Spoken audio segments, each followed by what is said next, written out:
يا معاشر المسلمين وزمرة المؤمنين رحمكم الله، إن يوم الجمعة سيد الأيام وحج الفقراء وعيد المساكين.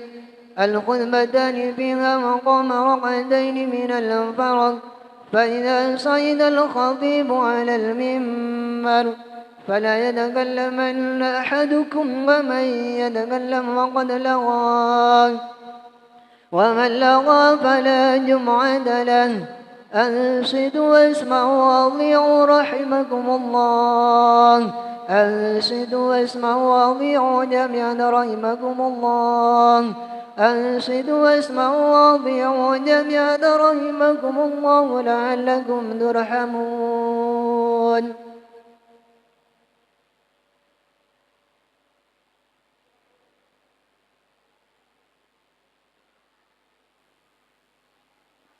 اللهم صل على محمد.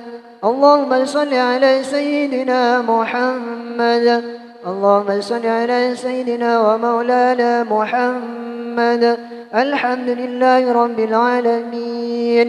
اللهم قوي الإسلام والإيمان من المسلمين والمسلمات والمؤمنين والمؤمنات، وانشرهم على المعاندين. رب احدم لنا منك بالخير، ويا خير الناصرين برحمتك يا أرحم الراحمين.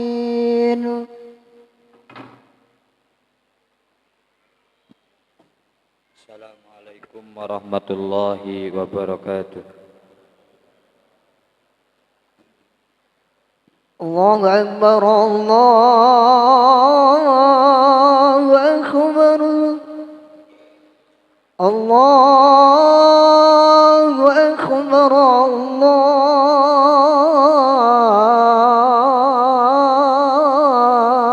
الله أكبر. أشهد أن لا إله إلا الله.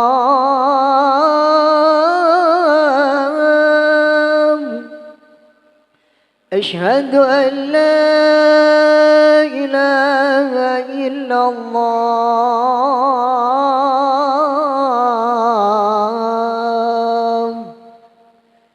أشهد أن محمدا رسول الله.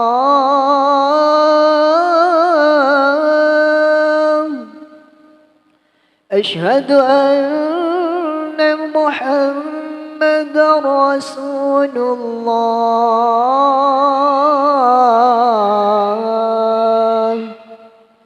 حي على الصلاة.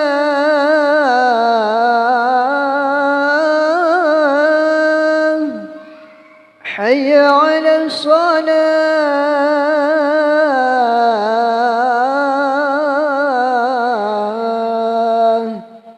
حي على الفلاح.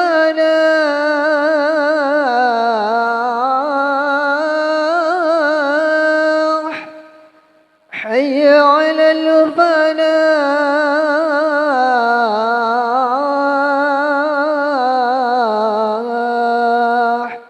الله أكبر الله أكبر. لا إله إلا الله.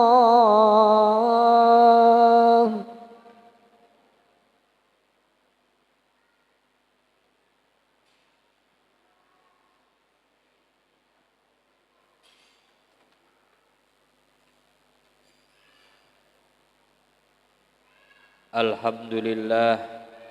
Alhamdulillahilladzi hadana li hadza dinil Islam. Wa ma kunna linahtadiya laula an hadanallah. Asyhadu an la ilaha illallah wahdahu la syarika lah.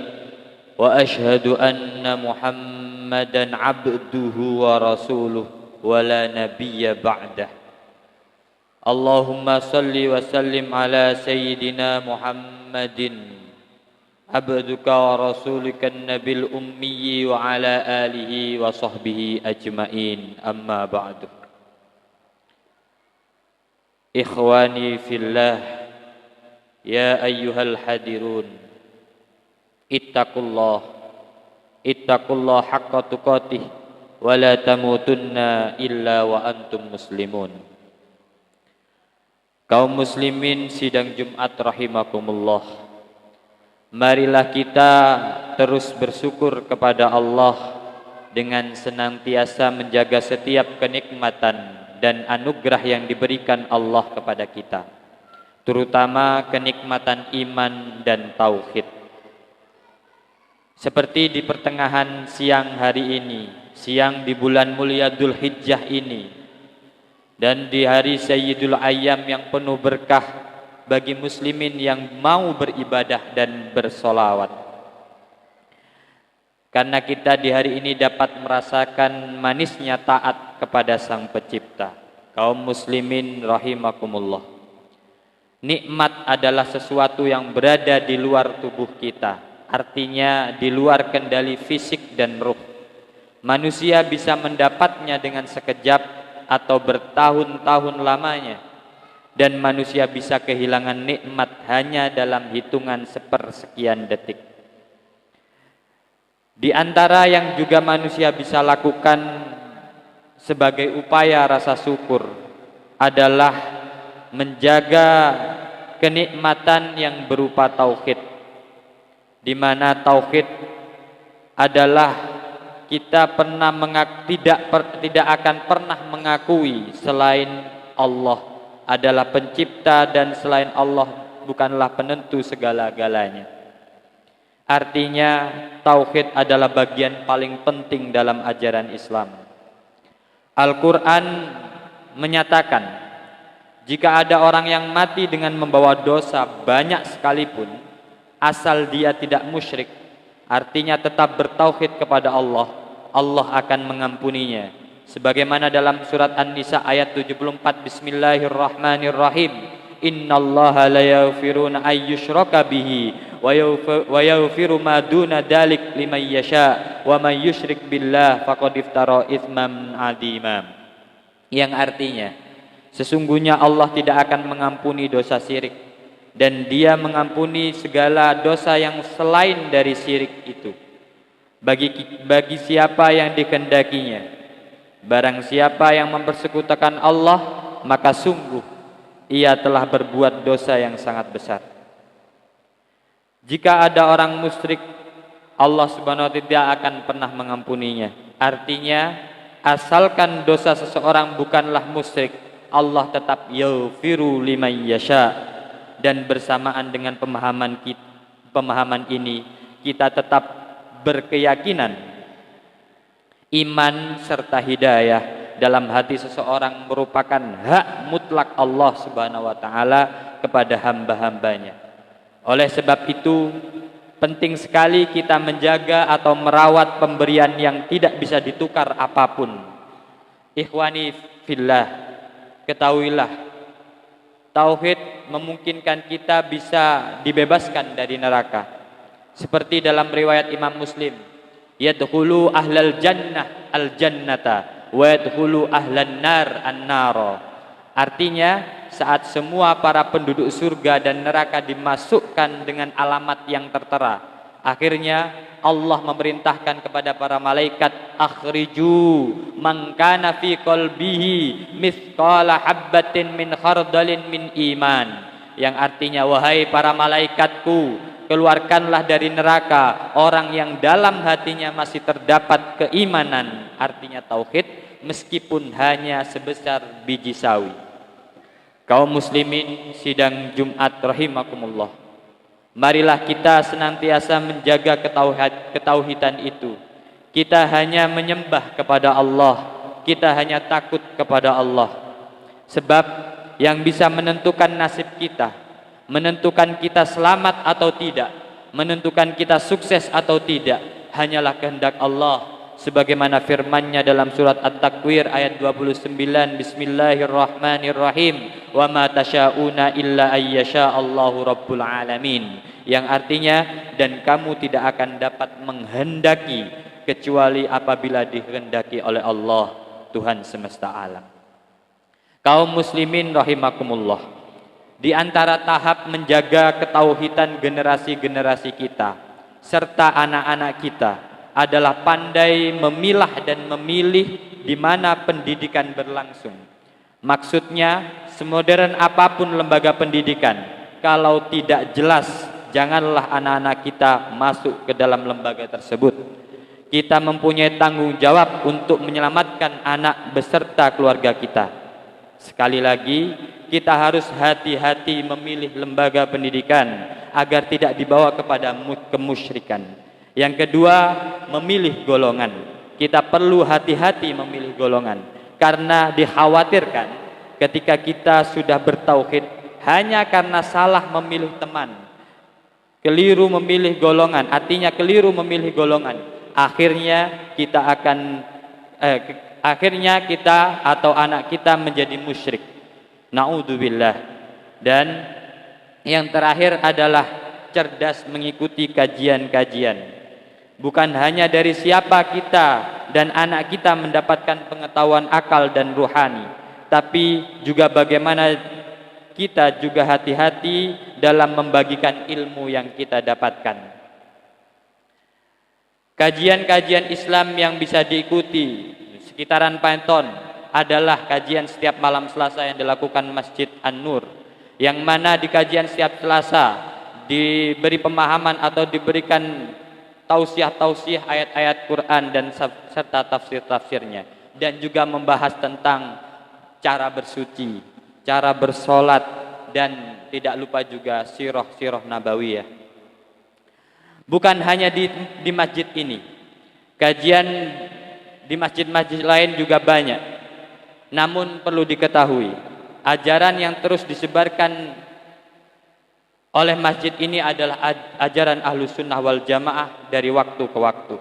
Kaum muslimin rahimakumullah, selain berhati-hati dalam menyekolahkan anak, hati-hati dalam berorganisasi dan juga mengikuti kajian-kajian Islam, yang juga penting adalah hati-hati dalam memilih menantu, memilihkan jodoh. Jangan sampai kita menikahkan anak dengan orang non-muslim. Apakah tega melihat anak kita yang Islam, solehah, apalagi juga santri pondok, hafidhoh, akhirnya dinikahkan dengan laki-laki yang tidak sholat, laki-laki yang agamanya tidak jelas, apalagi jelas-jelas non-muslim. Lebih-lebih sampai dia dibawa dan dipengaruhi untuk keluar dari Islam.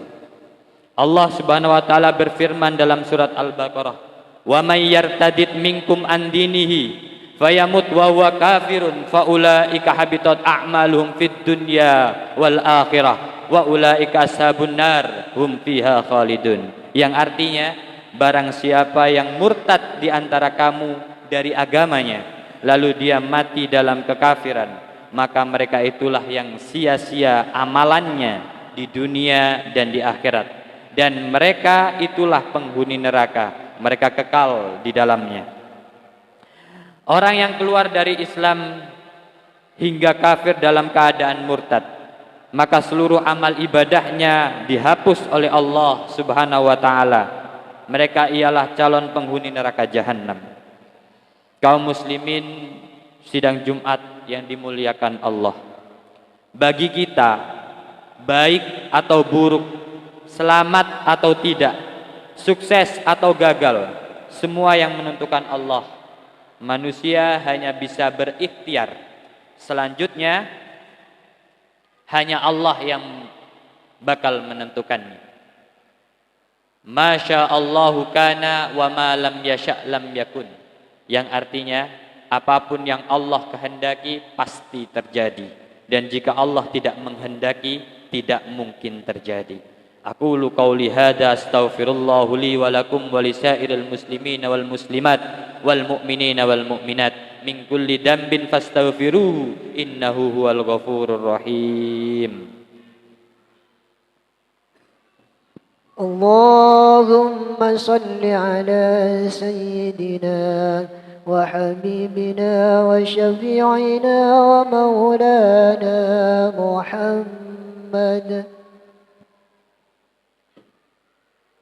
Alhamdulillah nahmaduhu wa nasta'inuhu wa nastaghfiruhu wa na'udzu billahi min sururi anfusina wa min sayyiati a'malina may yahdihillahu fala mudhillalah wa may yudlil fala hadiyalah. Nashhadu an la ilaha illallah wahdahu la syarikalah lahul mulkul mubin wa nashhadu anna Muhammadan abduhu wa rasuluh as-sadiqul amin. Allahumma salli wa sallim ala abdika wa rasulika Muhammadin wa ala alihi wa sahbihi ajma'in. Amma ba'du. Faya ibadallah ittaqullah haqqa taqwa wa atihu wa addimuhu amrahu la tu'suhu wa'lamu annallaha amarakum bi amrin bada'a fihi bi nafsihi wa qala innallaha wa malaikatahu yusalluna 'alan nabi ya ayyuhalladzina amanu sallu 'alaihi wa sallimu taslima. Allahumma salli wa sallim ala sayyidina Muhammadin wa ala ali sayyidina Muhammadin wa sallim tasliman katsira. Allahumma ighfir lil mu'minina wal mu'minat wal muslimina wal muslimat al ahya'i minhum wal amwat. Allahumma ij'al a'malana khalisatan liwajhikal karim wa sultanikal qadim. Rabbana iftah bainana wa baina qaumina bil haqq wa anta khairul fatihin. Allahumma sahhil umurana wa umura walidina wa umural ma'ahidil islamiyah wa umural muslimin wal muslimat ma damatis samawati wal ard. Ibadallah innallaha ya'murukum bil 'adli wal ihsan wa ita'i dzil qurba wa yanha 'anil fahsya'i wal munkari wal baghi ya'idukum la'allakum tadhakkarun fadhkurullaha yadhkurukum washkuruhu 'ala niyamihi yazidkum was'aluhu min fadlihi yu'tikum waladikrullahi akbar. Aqimis shalah.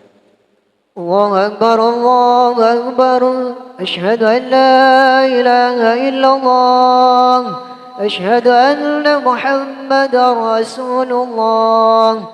Hayya 'alal salah, hayya 'alal falah. Qad qamatis salah, qad qamatis salah.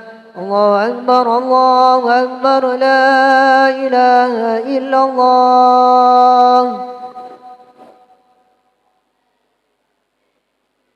بسم الله الرحمن الرحيم.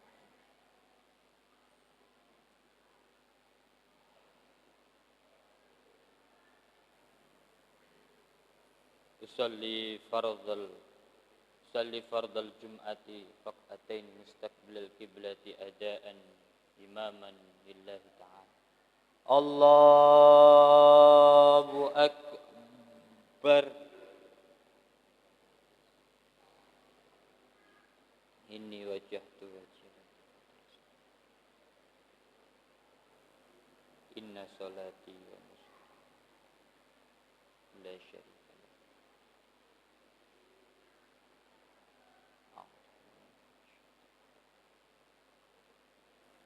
Bismillahirrahmanirrahim.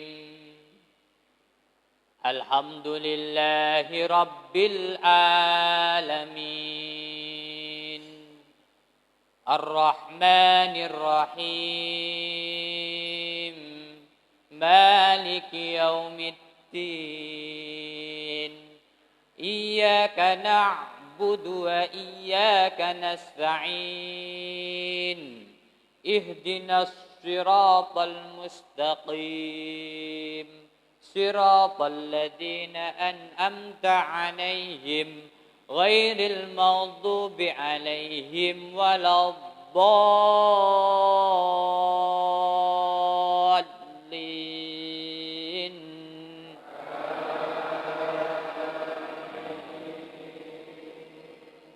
Bismillahirrahmanirrahim.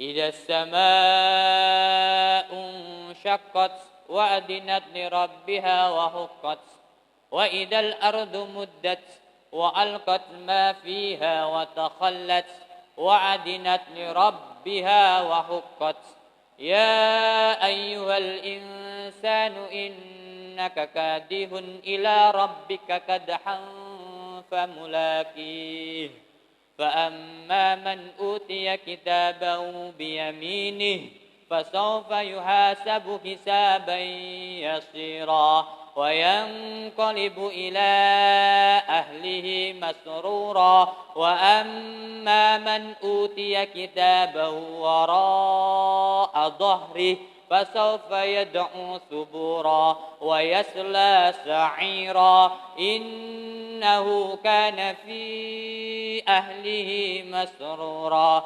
إنه ظن أن لن يحور بلى إن ربه كان به بصيرا فلا أقسم بالشفق والليل وما وسق والقمر إذا اتسق لتركبن طبقا عن طبق فما لهم لا يؤمنون وإذا قرئ عليهم القرآن لا يسجدون بل الذين كفروا يكذبون والله أعلم بما يوعون فبشرهم بعذاب عليم إلا الذين آمنوا وعملوا الصالحات لهم أجر غير ممنون الله أكبر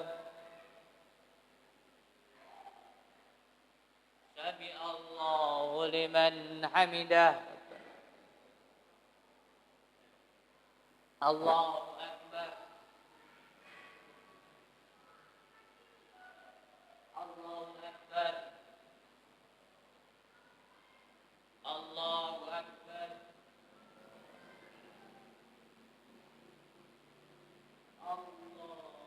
الله أكبر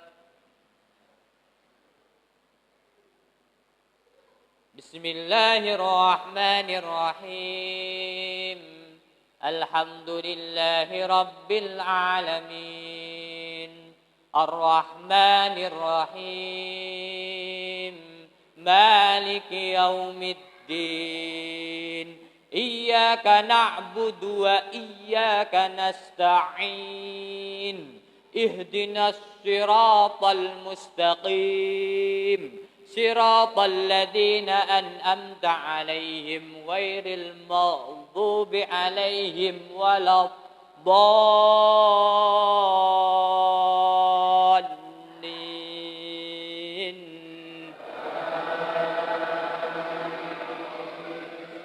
بسم الله الرحمن الرحيم والتين والزيتون وطور سينين وهذا البلد الأمين لقد خلقنا الإنسان في أحسن تقويم ثم رددناه أسفل سافلين إلا الذين آمنوا وعملوا الصالحات فلهم أجر غير ممنون فمن يكذبك بعد بالدين ليس الله بأحكم الحاكمين الله أكبر سمع الله لمن حمده ربنا لك الحمد الله أكبر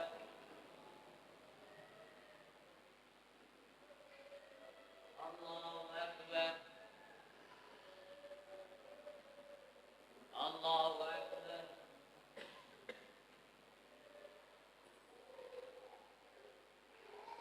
الله أكبر التحيات والبركات الصلوات الطيبات السلام عليك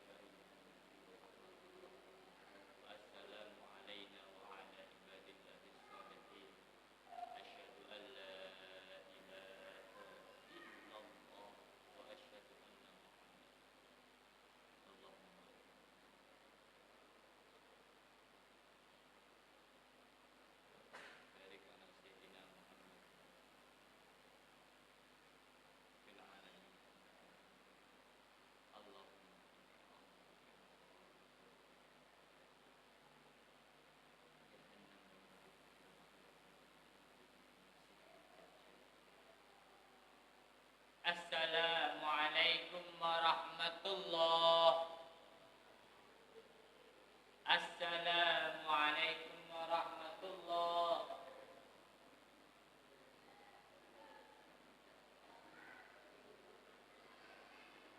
Ila hadratin Nabil Mustafa Muhammadin sallallahu alaihi wasallam wa ala alihi wa azwajihi wa dzurriyyatihi wa jami'i سادتنا البعلوي وجميع مساكنا وجميع أمواتنا وأموات هذه البلدة. الفاتحة. أعوذ بالله من الشيطان الرجيم. بسم الله الرحمن الرحيم. الحمد لله رب العالمين الرحمن الرحيم مالك يوم الدين. إياك نعبد وإياك نستعين صراط المستقيم صراط الذين أنعمت عليهم غير المغضوب عليهم ولا الضالين. آمين. بسم الله الرحمن الرحيم. الحمد لله رب العالمين الرحمن الرحيم مالك يوم الدين. إياك نعبد وإياك نستعين اهدنا الصراط المستقيم صراط الذين أنعمت عليهم غير المغضوب عليهم ولا الضالين. آمين. بسم الله الرحمن الرحيم. الحمد لله رب العالمين الرحمن الرحيم مالك يوم الدين. إياك نعبد وإياك نستعين اهدنا الصراط المستقيم صراط الذين أنعمت عليهم غير المغضوب عليهم ولا الضالين. آمين. بسم الله الرحمن الرحيم. الحمد لله رب العالمين الرحمن الرحيم مالك يوم الدين. إياك نعبد وإياك نستعين اهدنا الصراط المستقيم صراط الذين أنعمت عليهم غير المغضوب عليهم ولا الضالين. آمين. بسم الله الرحمن الرحيم. الحمد لله رب العالمين الرحمن الرحيم مالك يوم الدين. إياك نعبد وإياك نستعين اهدنا الصراط المستقيم صراط الذين أنعمت عليهم غير المغضوب عليهم ولا الضالين. آمين. بسم الله الرحمن الرحيم. الحمد لله رب العالمين الرحمن الرحيم مالك يوم الدين. إياك نعبد وإياك نستعين اهدنا الصراط المستقيم صراط الذين أنعمت عليهم غير المغضوب عليهم ولا الضالين. آمين. بسم الله الرحمن الرحيم. الحمد لله رب العالمين الرحمن الرحيم مالك يوم الدين. إياك نعبد وإياك نستعين اهدنا الصراط المستقيم صراط الذين أنعمت عليهم غير المغضوب عليهم ولا الضالين. آمين. بسم الله الرحمن الرحيم. قل هو الله أحد الله الصمد لم يلد ولم يولد ولم يكن له كفوا أحد. بسم الله الرحمن الرحيم. قل هو الله أحد الله الصمد لم يلد ولم يولد ولم يكن له كفوا أحد. بسم الله الرحمن الرحيم. قل هو الله أحد الله الصمد لم يلد ولم يولد ولم يكن له كفوا أحد. بسم الله الرحمن الرحيم. قل هو الله أحد الله الصمد لم يلد ولم يولد ولم يكن له كفوا أحد. بسم الله الرحمن الرحيم. قل هو الله أحد الله الصمد لم يلد ولم يولد ولم يكن له كفوا أحد. بسم الله الرحمن الرحيم. قل هو الله أحد الله الصمد لم يلد ولم يولد ولم يكن له كفوا أحد. بسم الله الرحمن الرحيم. قل هو الله أحد الله الصمد لم يلد ولم يولد ولم يكن له كفوا أحد. بسم الله الرحمن الرحيم. قل أعوذ برب الفلق من شر ما خلق ومن شر غاسق إذا وقب ومن شر النفاثات في العقد ومن شر حاسد إذا حسد. بسم الله الرحمن الرحيم. قل أعوذ برب الفلق من شر ما خلق ومن شر غاسق إذا وقب ومن شر النفاثات في العقد ومن شر حاسد إذا حسد. بسم الله الرحمن الرحيم. قل أعوذ برب الفلق من شر ما خلق ومن شر غاسق إذا وقب ومن شر النفاثات في العقد ومن شر حاسد إذا حسد. بسم الله الرحمن الرحيم. قل أعوذ برب الفلق من شر ما خلق ومن شر غاسق إذا وقب ومن شر النفاثات في العقد ومن شر حاسد إذا حسد. بسم الله الرحمن الرحيم. قل أعوذ برب الفلق من شر ما خلق ومن شر غاسق إذا وقب ومن شر النفاثات في العقد ومن شر حاسد إذا حسد. بسم الله الرحمن الرحيم قل أعوذ برب الفلق من شر ما خلق من شر غاسق إذا وقب ومن شر النفاثات في العقد ومن شر حاسد إذا حسد بسم الله الرحمن الرحيم قل أعوذ برب الفلق من شر ما خلق من شر غاسق إذا وقب ومن شر النفاثات في العقد ومن شر حاسد إذا حسد بسم الله الرحمن الرحيم قل أعوذ برب الناس ملك الناس إله الناس من شر الوسواس الخناس الذي يوسوس في صدور الناس من الجنة والناس بسم الله الرحمن الرحيم قل أعوذ برب الناس ملك الناس إله الناس من شر الوسواس الخناس الذي يوسوس في صدور الناس من الجنة والناس بسم الله الرحمن الرحيم قل أعوذ برب الناس ملك الناس إله الناس من شر الوسواس الخناس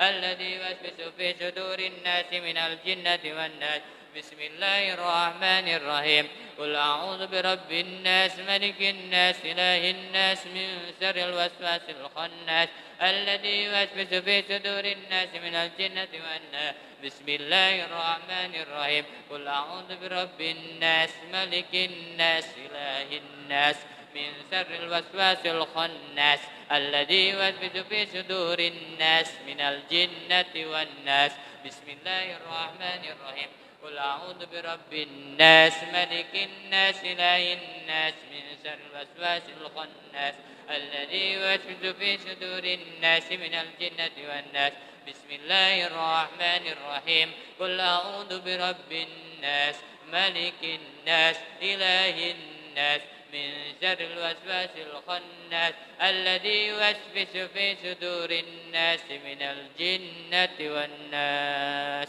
أعوذ بالله من الشيطان الرجيم بسم الله الرحمن الرحيم الحمد لله رب العالمين حمدا يوافي نعمه ويكافئ مزيدا يا ربنا لك الحمد كما ينبغي لجلال وجه الكريم وعظيم سلطانك اللهم صل وسلم على سيدنا محمد الخير برية صلاة نحصل بها ذرية صالحة وعلى آله وصحبه وسلم اللهم ثبت إيماننا ونور قلوبنا وبارك لنا فيما أعطيتنا وسلمنا في الدنيا والآخرة اللهم نور قلوبنا كما نورت بنور شمسك أبدا برحمتك يا أرحم الراحمين اللهم سهل أمورنا لا مسهل إلا أنت اللهم اجعلنا وأهلنا وذريتنا من أهل العلم وأهل الخير من أهل القرآن الكريم من أهل التقى ولا تجعلنا وإياهم من أهل الجهل وأهل الضير ربنا ظلمنا أنفسنا وإن لم تغفر لنا وترحمنا لنكونن من الخاسرين اللهم اغفر لنا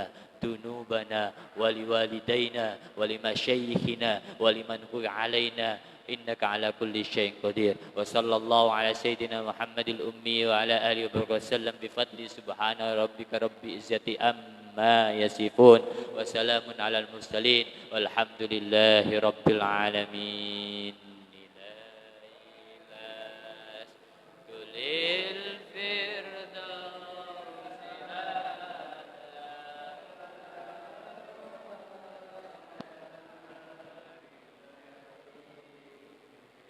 فهب لي توبة واغفر ذنوبي فإنك غافر الذنب العظيم إلهي لست للفردوس أهلا ولا أقوانا